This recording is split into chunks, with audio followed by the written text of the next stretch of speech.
अभिषेक कर्मत्व कर्म कार्य संकल्प भवन्त्य भगे माभियामि भगे दूषितो भद्रावच ओम विष्णु ओम शुक्लं वरदं विष्णु शशिवर्णं चतुर्भुजं प्रसन्नं वदनं ध्याये सर्वविघ्नं प्रशान्तये गुरुते सकलकल्याणं भाजनं चतुरायते पुरुषोत्तम जगदीत्य भजामि शरणं हरे शंखचक्रगदापाय द्वारकाभिर्याजूतो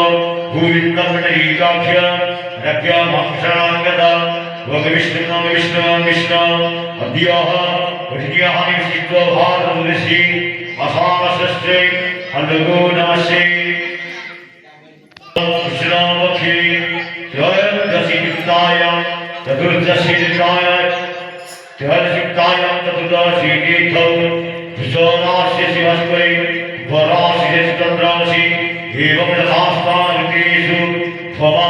आदि ग्रह जगद लग्न करण बुद्धकांचकेषु एवं कुर्वन्तं गुणं इति विशेषण शिक्षायां तुष्यः पुत्रातीतो पुत्रश्री अश्वस्य पुत्र भरद्रवीरमणस्य जय अखण्ड सौभाग्यत्याः निवेदितावरण्या पत्रवृता भातृपरिवारगानां ग्रन्थस्यवादी नानागोत्र नानाजनानां धर्म अर्थ काम मोक्ष चतुर्वर्गः सिद्ध्यार्थे सदाशिव शम्भो दारिद्र्यहर कण्टकहर दुःखहर सर्वक्लेशहर